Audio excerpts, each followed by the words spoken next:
माता अनुसुईया बोली, पुत्री सावधान होकर सुनना। अगर आप सावधान होकर नहीं सुनेगी तो मेरा सुनना बेकार हो जाएगा।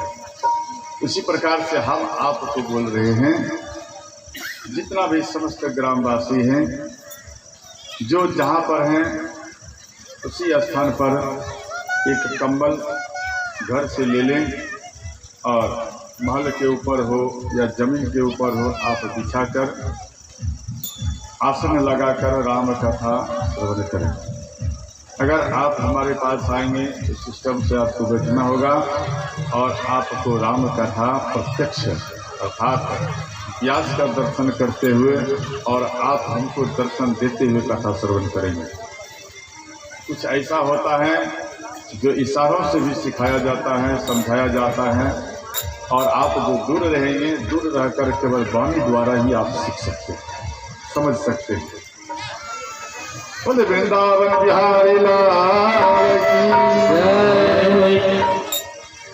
तो सती अनुसुईया माता बोली, पुत्री देखो, प्रथम है कि माता पिता, आपको माता पिता जो आपके साथ माता पिता चलेंगे, इनका एक सीमित है, ये सीमित से आगे नहीं जा सकते।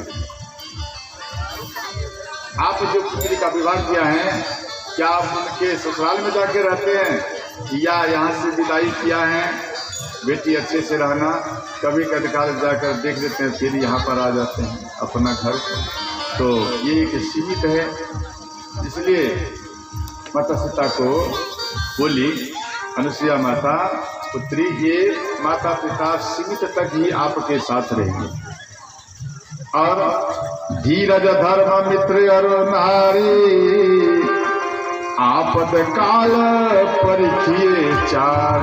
चार है मित्र स्त्री, अर्थात मित्र स्त्री पुरुष, यह सब जो है जब आफत काल आता है उसी समय परखा जाता है जे हमसे पति कितना प्रेम करता है और हमसे पत्नी कितना प्रेम करती है। समझ गए? जब कष्ट आता है तब मालूम चलता है। देखो, पति चाहे वृद्ध हो, बुढ़ा हो, रोगी हो, मूर्ख हो, दरिद्र हो, अंधा हो, बहरा हो, क्रोधी हो, दुखी हो, चाहे जैसा भी हो, इनका अपमान करने से अनेक दुख पाती है, अनेक दुख पाती हैं और अनेक दुख पाते हैं। मानो पत्नी आपको इस प्रकार का मिल गया है, अगर आप उनका अपमान करेंगे तो आपको भी अनेक दुख पाना होगा। ऐसा नहीं, ऐसा शायद कोई इतिहास आपको मिलेंगे जे पुरुषों के लिए भी बंधन है, ऐसा नहीं। यहाँ पर पुरुष के लिए भी बंधन है और स्त्रियों के लिए भी बंधन है। ये जितना शब्द निकलेगा ये पुरुष के लिए भी है, स्त्रियों के लिए भी है। तो अनेक दुख पाते हैं और पाती हैं। समझ गए? और एक धर्म एक व्रत नियम, काय वचन मन पति पद प्रेमा। एक धर्म, एक धर्म पति धर्म, एक धर्म पत्नी धर्म।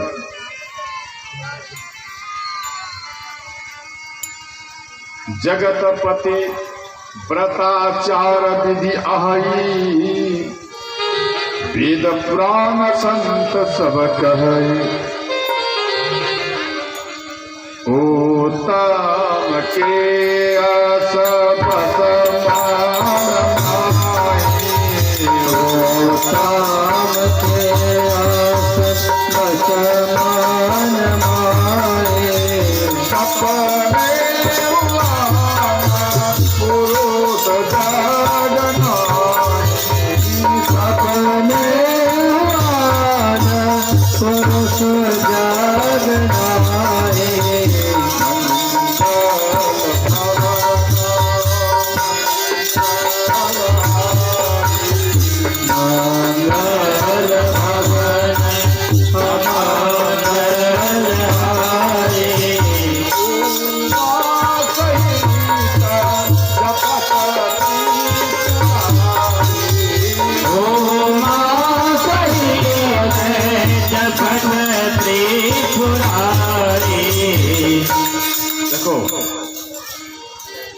संत महात्मा कहते हैं पतिव्रता 4 प्रकार का होता है।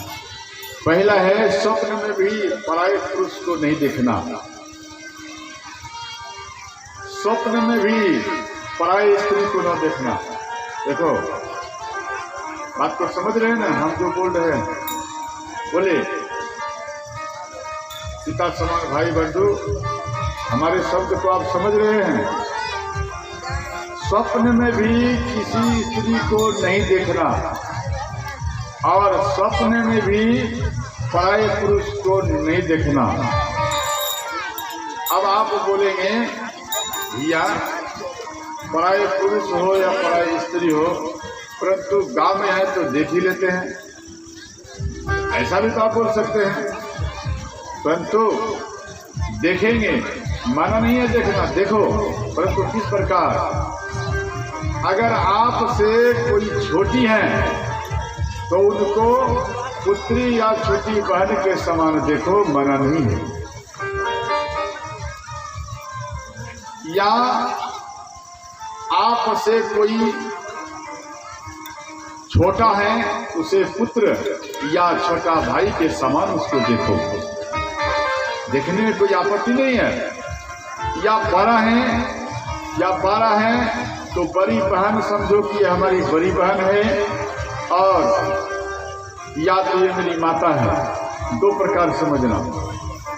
और माता जी आप मानो कोई बड़ा है तो उनको बड़ा भाई समझना कि ये मेरा बड़ा भाई है, या तो ये मेरे पिता के समान है। समझ गए? इस प्रकार से देखना चाहिए। धर्म विचार समुझ कुल रहई, सो निकृष्ट तिया श्रुति यस कहई। जो धर्म विचार कर अपना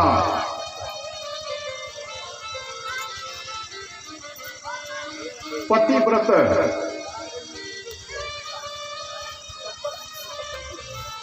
का पालन करती है, वह स्त्री उत्तम कोटि का कहलाती है। समझ गए? पति पंचक पर पति रात कराई, पति पंचक पर पति रात कराई। काल पतात परई, काल पतात परई। श्री राम जय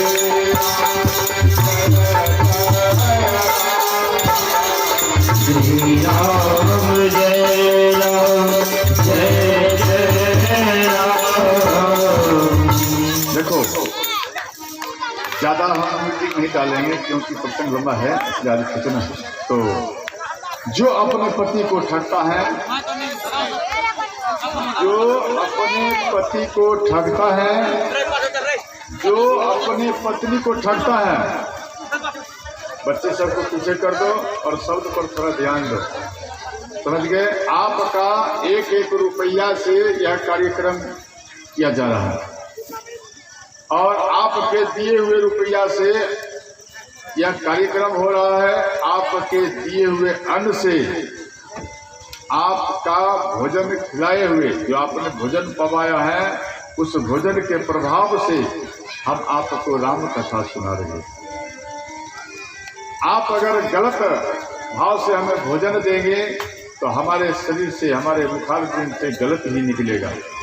इसलिए किसी संत को खिलाओ, मन आस्थिर कर पवित्र मन से उसे खिलाओ, तो उनके मुखारबिंद से पवित्र कथा ही निकलेगा।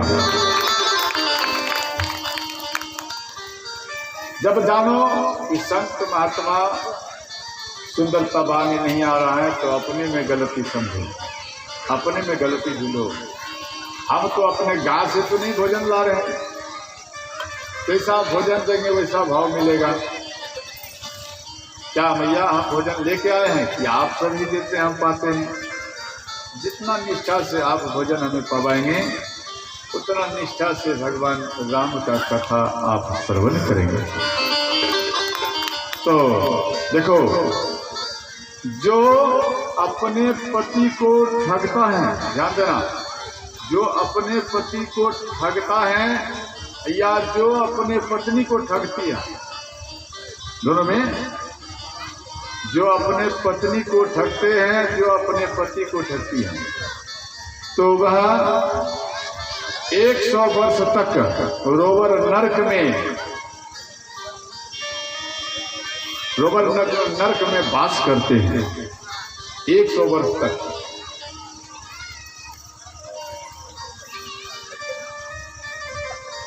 बिनु श्रम नारी परम गति लहई, पतिव्रत धर्मचारी छल गहई। पति प्रतिकूल जननी जाई, जय राम जय जय राम, पाया तारुणाई, श्री राम जय राम जय जय राम। देखो भैया, पिता समान भाई बंधु, सुनो, जो बिना धर्म किए सोचेंगे कि हम पतिव्रता स्त्री हैं, जो बिना धर्म किए सोचेंगे कि हम पत्नीव्रता पुरुष हैं, तो जब अगले जन्म में जब दोबारा जन्म लेंगे और वो भी ठग कर, मानो कोई ठग लेता है, केवल हम बिना धर्म किए, ऐसा नहीं, धर्म बिना धर्म किए सोचेंगे कि हम पतिव्रता पुरुष हैं, बिना धर्म किए आप सोचेंगे कि हम पतिव्रता स्त्री हैं, तो वह जब दोबारा जन्म लेती हैं या लेते हैं तो वही व्यक्ति विधवा होता है।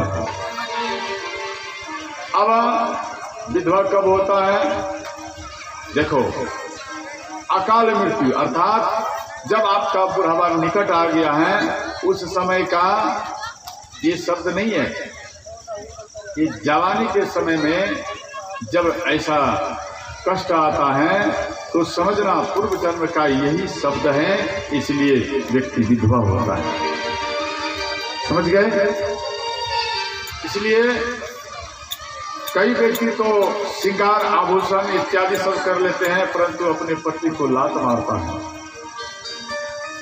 और कई पुरुष हैं, उनके घर में सुंदर स्त्री है, परंतु फिर भी दूसरे के साथ विहार करता है।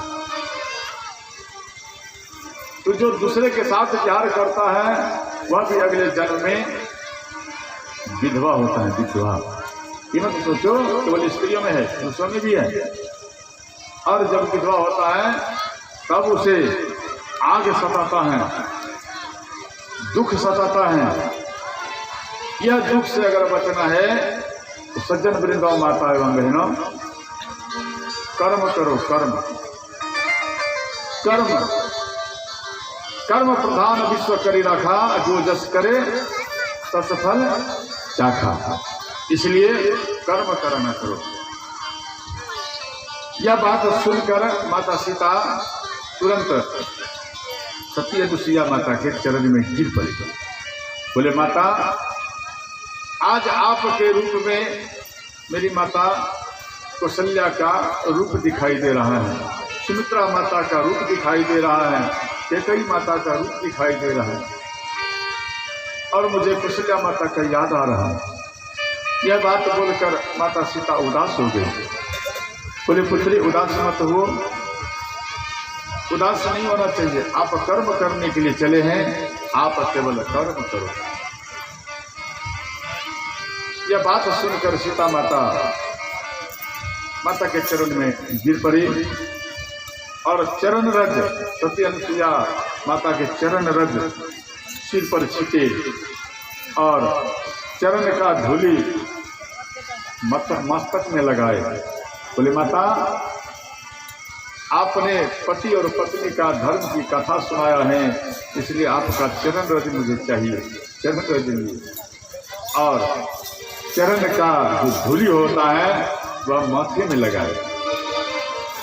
देखो, जिनके मुखारबिंद से कथा निकलता है अगाध, उनका चरण रज चरण धूलि भी अगर मिल जाता है तो उससे व्यक्ति का उद्धार हो जाता है।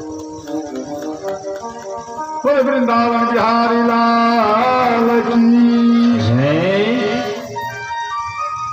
श्री राम जय जय राम। बोलो श्री राम जय राम। श्री राम जय राम जय जय राम। श्री राम जय राम जय जय राम। श्री राम जय राम जय जय राम।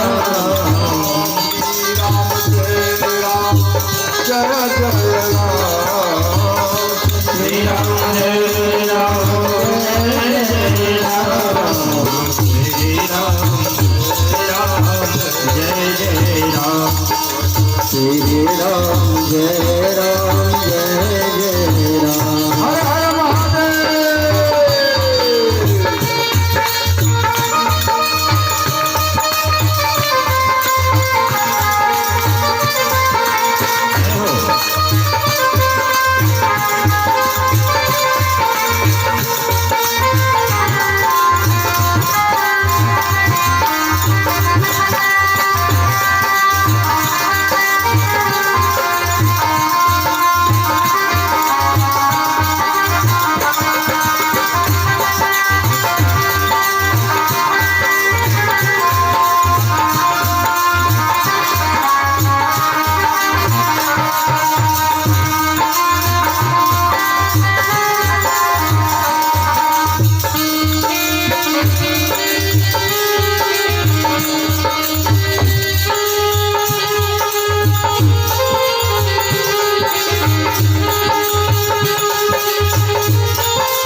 मुनि अगस्त कर शिष्य सुजाना, नाम सुतीक्षण रति भगवान। तब रघुनाथ निकट चली आए, देखी दशा निज जन्म न भाए। सज्जन वृंदों, माता एवं बहनों, भगवान श्री राम अगस्त मुनि के शिष्य सुतीक्षण दास, ये प्रभु श्री राम का अनन्य भक्ति कर रहे थे। ये सुतीक्षण दास कौन है, क्यों अकेले छुट्टी बनाकर तपस्या कर रहा है? देखो, ध्यान से सुनेंगे तो समझ जाएंगे। समझ गए? आप शिव भक्त हैं, समझ लो, यह राम कथा आपके लिए रामबाण है, शिवबाण है।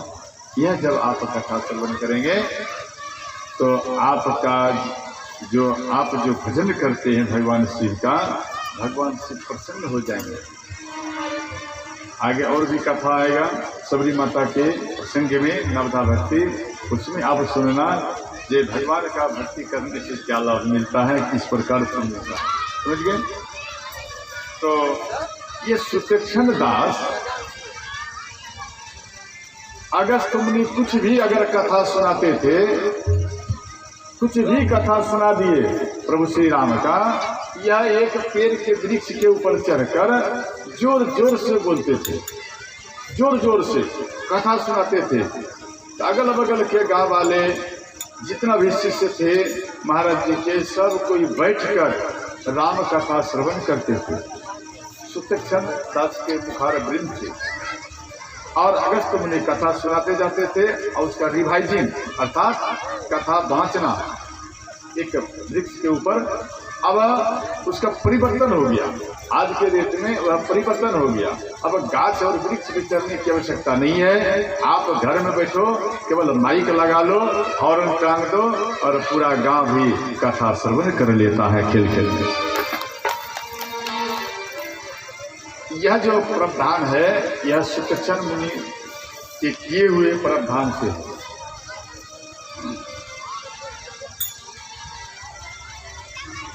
यह सुनकर अगस्त मुनि सुतक्षण को बुलाए, सुतक्षण आप इस पेड़ पे क्यों चढ़ जाते हैं? और जोर जोर से बोलता है चिल्ला चिल्ला के। बोले गुरुदेव हम इसलिए चाहते हैं जे आप जो कुछ ज्ञान बांटते हैं, हम उस ज्ञान को हम सोचते हैं सबके बीच में मैं बांटूं, इसलिए हम गुरुदेव इस पर चढ़कर जोर जोर से चिल्ला कर कहते हैं। बोले सुतक्षण क्या तुम्हें राम के ऊपर इतना विश्वास है? बोले हाँ गुरुदेव, देखो हम आपको ज्ञान दिया है तो आप हमको गुरु दक्षिणा दो। बोले हे नाथ आप आज्ञा करें, आप आदेश करें। तो बोले देखो आप हमें प्रभु श्री राम का दर्शन करा दो, यही गुरु दक्षिणा है। यह बात सुनकर सुतक्षण मुनि प्रसन्न हो गए। देखो घबराना नहीं चाहिए, गुरुदेव मांग लिए 100 रुपया, अब आप घबराओ, ऐसा नहीं। गुरुदेव बोले हैं तो पूरा होगा, आप सीधा आप आगे बढ़ जाइए व्यवस्था में। होगा कि नहीं होगा वो गुरुदेव की वाणी अनुसार से ही होगा ना। अभी मानो एक व्यक्ति का किडनी फेल हो जाए तो क्या रुपया इलाज के लिए होगा या नहीं? तुरंत जमीन बेचेंगे, कर्ज करेंगे, जमीन बेचते हैं, कर्ज करते हैं, ब्याज पर भी रुपया कई व्यक्ति ले लेते हैं। तो भगवान क्या कहते हैं? देखो आप ब्याज पर रुपया लेकर अपने बच्चों का अपना ख्याल रखते हैं, कर्ज उठाकर। भगवान क्या कहते हैं? भक्तों आप अपने लिए कर्ज किया है तो आप इतना कष्ट सह रहा है, परंतु एक बार मेरे लिए कर्ज करके देख, तेरा सारा कर्ज ही जी से चाट चाट कर खत्म कर देगा। भगवान के भक्ति के लिए ब्याज पर रुपया नहीं उठाएगा। और जाएंगे आप मांगने के लिए तो क्या बोलेंगे मालूम है? अरे सब कहते हैं जथा शक्ति तथा भक्ति। यह मंत्र एक मालूम हो चुका है सब व्यक्ति को, बस वही मंत्र सुना देते हैं, जथा शक्ति तथा भक्ति। बाबा जो मिल रहा है ले लो, परंतु ऐसा सोच नहीं रखना चाहिए। देखो मेरी भैया, आप के यहाँ जो जाता है भिक्षा मांगने के लिए, तो आप ये मत सोचना कि ये तो फलाना व्यक्ति है, ये तो गाँव का, अरे ये तो ऐसे मांगते रहता है, ऐसा नहीं सोचना चाहिए। अगर काली मैया का चंदा हो रहा है तो समझना काली मैया ही हमारे यहाँ भिक्षा के रूप में आया है, भिक्षा लेने, समझ लेना। या बजरंगबली का भिक्षा मांगने भी आपके घर पर आया है तो समझ लेना यह बाबा बजरंगबली का ही दूत है, हमारे पास आया है भिक्षा मांगने के लिए, समझ गए? शनिदेव भगवान का मानो भिक्षा लेने के लिए आया है तो आप यही समझना जे यह शनि भगवान का जो भिक्षा मांगने के लिए आया है, ये शनि भगवान का ही दूत है, समझ गए? भगवान शिव का मानो कोई भिक्षा मांगने के लिए आया है, हम शिव चर्चा करेंगे, भैया 1 रुपया दे दो, 10 रुपया दे दो, 50 रुपया दे दो, जो इच्छा हो दे दो। अगर आता है तो डांटो मत, डांटना नहीं चाहिए, प्रेम भाव से। वह भी आपसे मांगेंगे डटकर, भैया इतना दो ना, तो आप बोलेंगे भैया मेरे पास इतना ही है, आप रखो। जब आप प्रेम भाव से दे देंगे तो खुशी से आपका दिया हुआ दान तुरंत ले लेंगे। और आप ये दिए हुए रुपये से यह कार्यक्रम होता है, यह कार्यक्रम क्यों? इस जगत में जितना भी कार्यक्रम होता है आपका इसी प्रकार का रुपया दिया हुआ ही सत्य रुपया से सत्य ही काम होता है।